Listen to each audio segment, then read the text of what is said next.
Claremont spring market forecast. If you're a homeowner or if you're a potential buyer in the city of Claremont, you're going to want to hear this information because I think it's insightful. May, it's the May busiest time of the year. May is considered in the industry kind of like a pivotal point in our sales year. School's coming out, and you have people that are really ramping up to get things going, or they're right, knee deep in preparing a house for sale.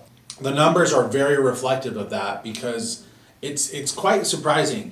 Here in the last 10 months, the last 6 months of 2022 and the first 4 months of this year, very just a volatile time. Interest rates doing their thing, a lot of expectations of the market crashing, and quite frankly, it's just not happening. Right now in Claremont, the market is absolutely strong, and we're seeing just the market really shrug off the interest rate spike.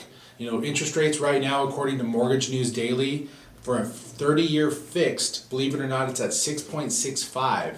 Now, granted, that's a little bit lower than what we were at 7.25 or so, but 6.65 is significantly higher than this time last year. This time last year, we were in the 4% range. Much higher, which is going to make the eventual purchase, the mortgage payment much higher for a prospective buyer. But here's the thing, 23 buyers decided to buy in Claremont in the last 30 days.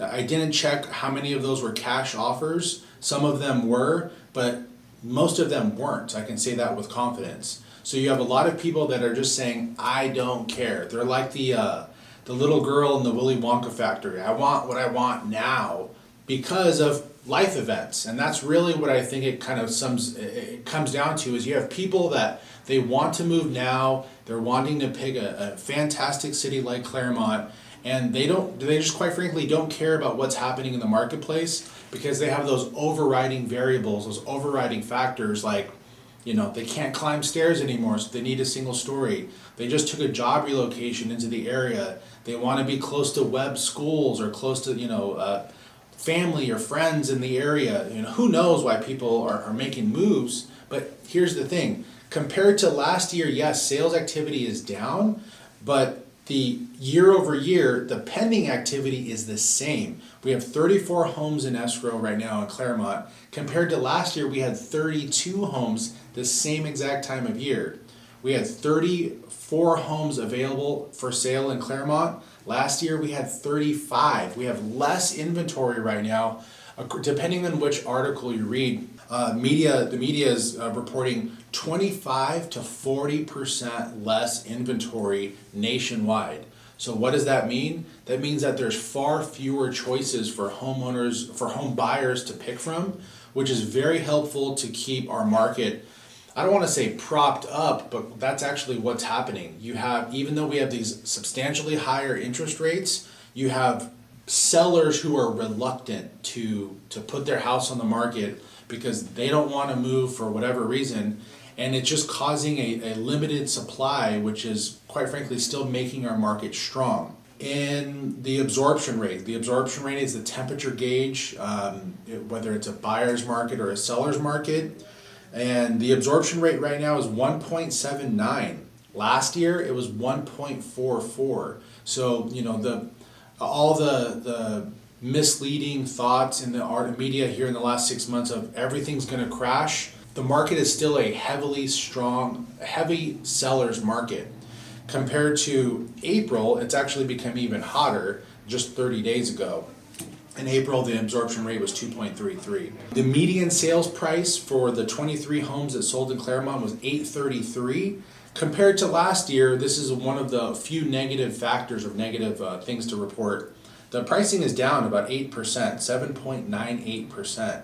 So that is a pretty substantial, drop. 8% is a lot of money. But at the end of the day, I'm still thinking that we're going to see that kind of recover here in the remaining 6 months. And the reason why I call it a forecast, because this is my prediction. I'm thinking that we're really hit the bottom. I think that going forward, the trend, it's like Wayne Gretzky says, skate to where the puck is going to be, not where the puck is at. Right now, we're seeing activity be really very strong.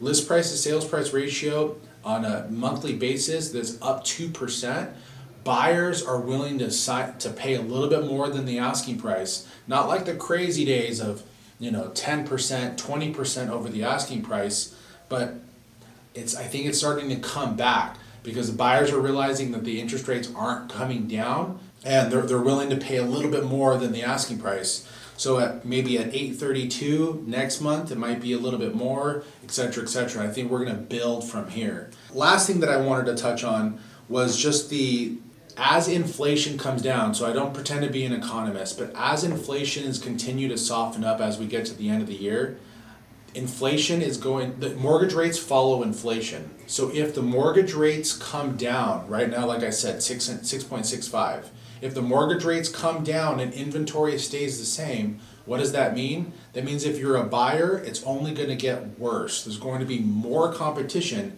With lower interest rates, there's going to be more buyers who are able to afford property.